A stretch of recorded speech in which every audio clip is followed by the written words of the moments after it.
Hey guys, welcome back to my channel. If you're new here, my name's Hailey. I'm a mom of 3 and I make homeschooling videos, I make motherhood videos, cleaning videos, just our daily life.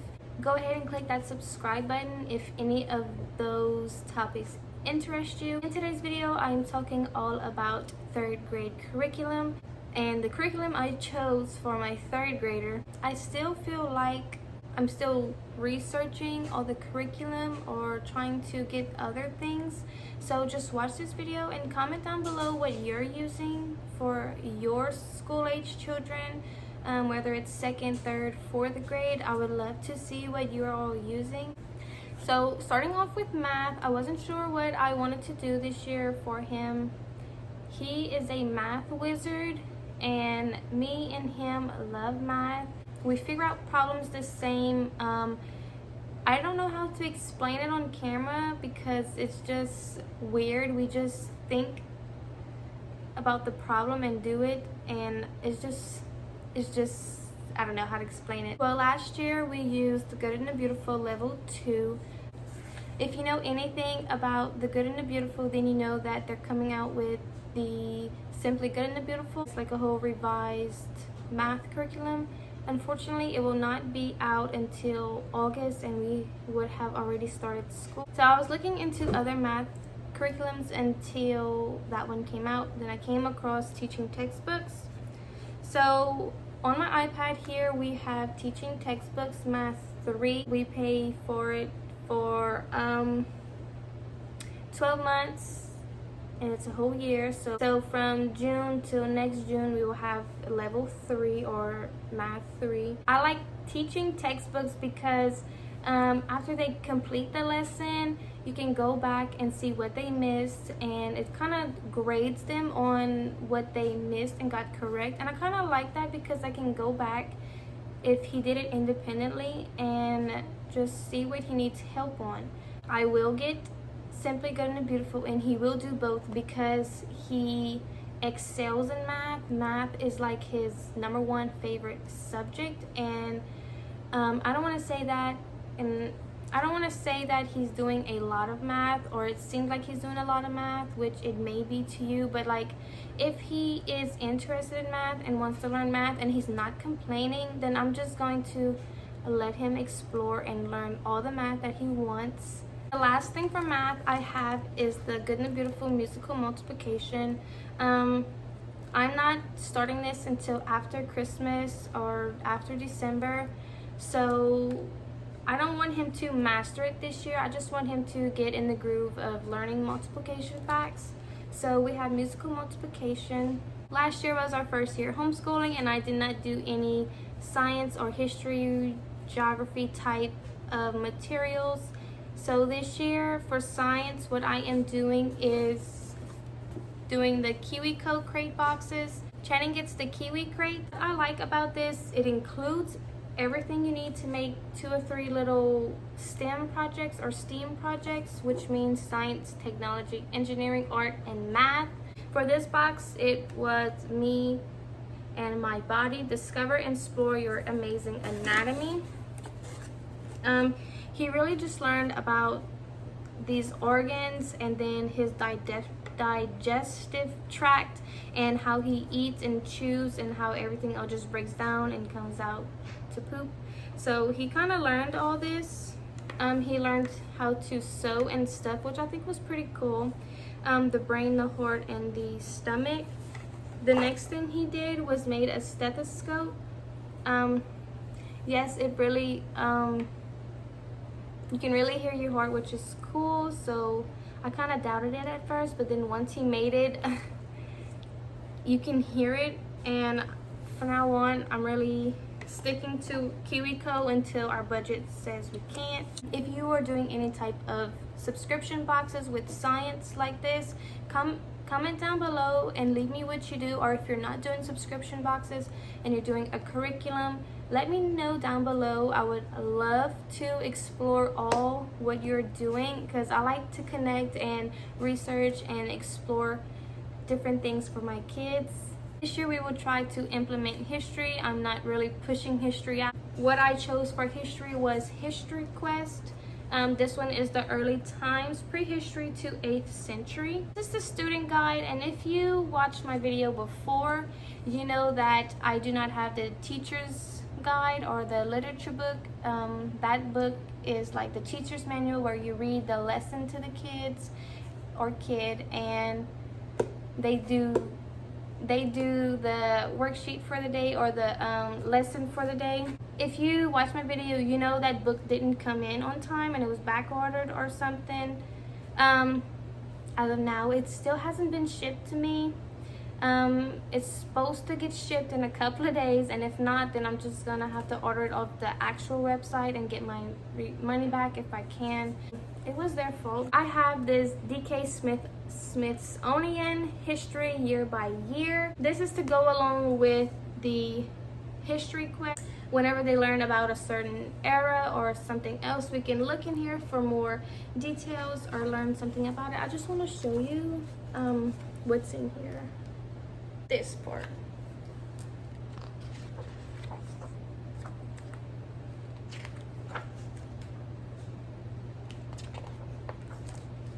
Just to clarify, this book is not really recommended or required for the history quest. I just got this as extra supplemental, just like looking up fun stuff.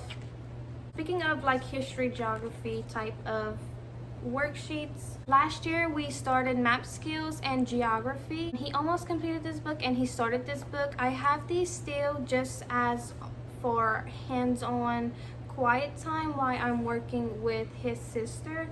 I just don't want him sitting there and like waiting for me or just like getting distracted thinking he can go do something else and leave the schoolroom. So these are just for like extra time whenever I'm busy with sister. In companion with that, last year he learned some of the states, so he was interested in learning about the states. I got him the 50 Great States and the 50 States books, just so he can kind of use this and look over. I might download a worksheet or find some on like Teachers Pay Teachers. If you have worksheets for the 50 states, or if you know where I can get some, comment down below and let me know. So in here it just talks about that. And then here I'll just show you what a page looks like. Each page talks about one state. Here we have Georgia. Hopefully there's no glare.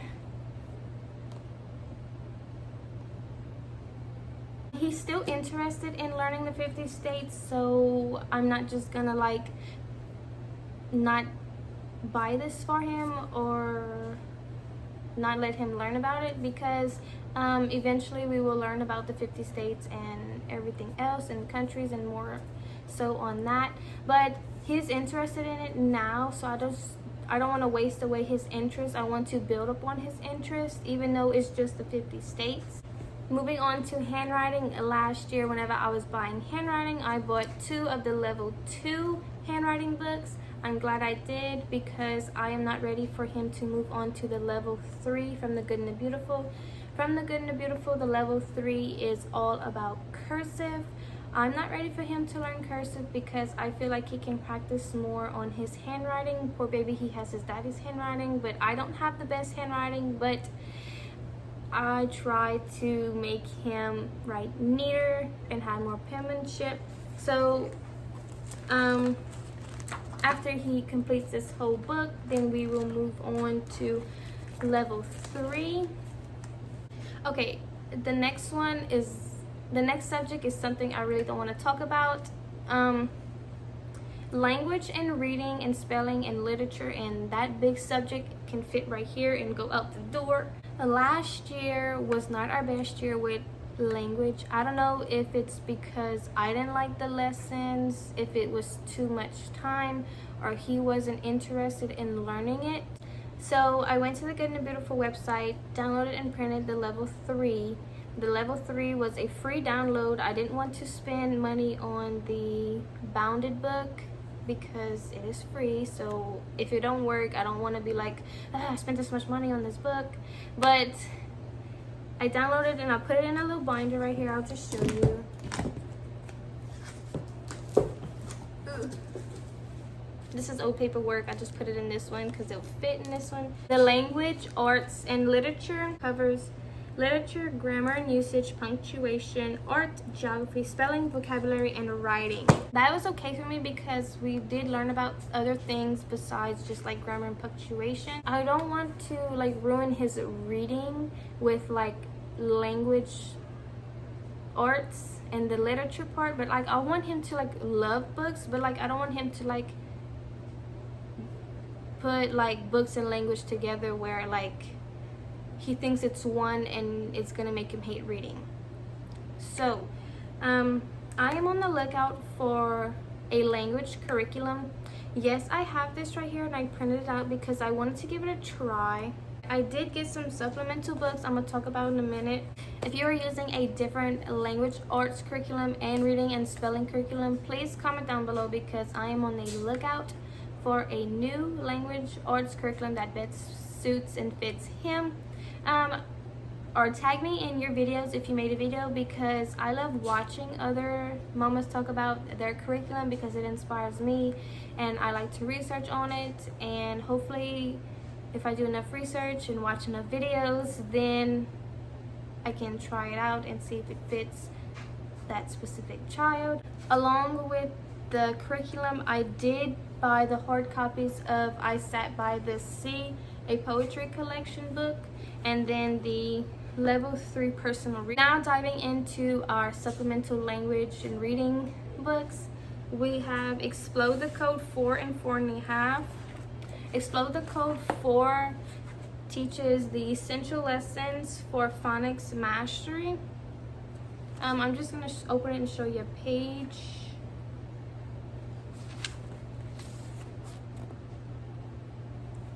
It seems fairly easy, but I'm not sure if it's like that hard-on curriculum based foundation that I am looking for. Explode the Code 4.5 teaches phonics review and reinforcement. Once again, it's very, very similar to Explode the Code 4, and I'm just looking for that foundation for him that's easier for him to learn and catch on.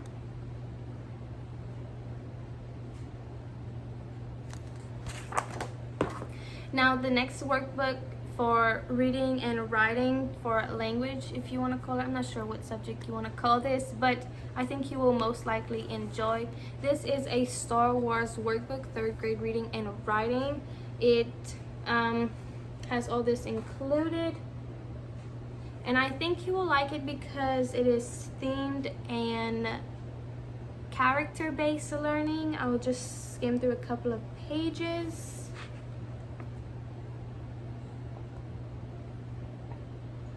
Here's another paper. So it is a 96 fun-filled page curriculum-based exercises and activities. It reinforces key writing and reading skills, including grammar, reading comprehension, outlining, writing stories, and more. And on the back, it just goes from pre-K, preschool 4 to 5, all the way to 4th grade 9 to 10-year-olds. And I think this is pretty cool. If he enjoys this book, I'm gonna get the 3rd grade math. Next, I'm gonna go over his reading library and the required reading I am going to have him read for the whole school year. If he does complete this stack, then I will purchase more books and would love to show you. So let's just get in. I do have reading level 2 and reading level 3. At the beginning of the year, I'm going to have him start with level 2 just to like read, just to go slow and at a slow pace, and then once we get in that groove and we're ready to go, I'm going to have him move on to reading level 3. Okay. Oh, this was 1B, but it's Best Pals, Matt and Rusty. A Wolf in the North Woods. Prince Percy and the Big Red Ruby, Baker Bill and Other Books, Facts About Frogs and Snakes, The Little House on Stilts and Other Stories, and Can You Track It Mammals. These are all level 2 books. The next are going to be level 3 books. New Boy in School, A Yard for John, David and the Seagulls, Kid Licks Kayak, and The Journey of Ching Lei.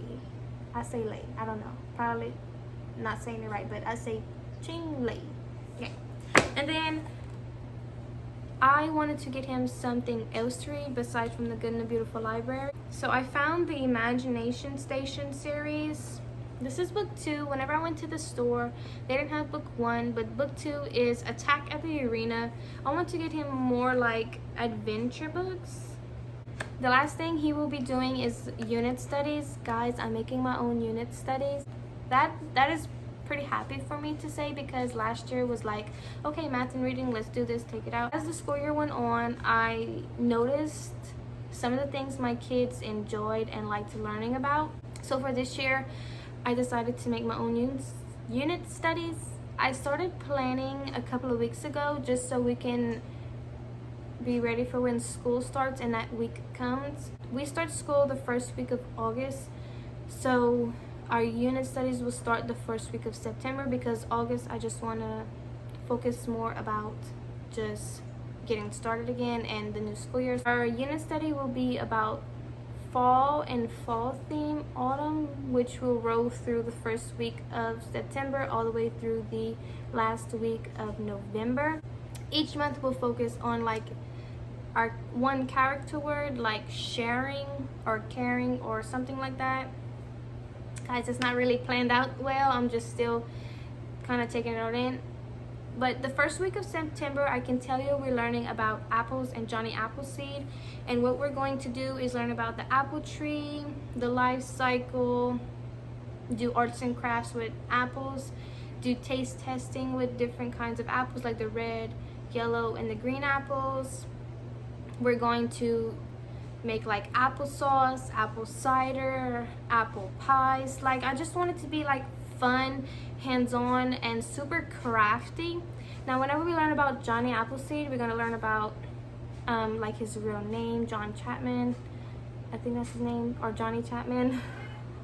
We're going to be reading a lot of books. We will learn about where he lives and then look up on the map and then color the map about it. Like, I just want it to be like not just arts and crafts, but like learning about and geography and kind of science. Did I say science experiments? Like, we're gonna learn how to, like, I think it's not the exploding apple, but like a fizzing apple.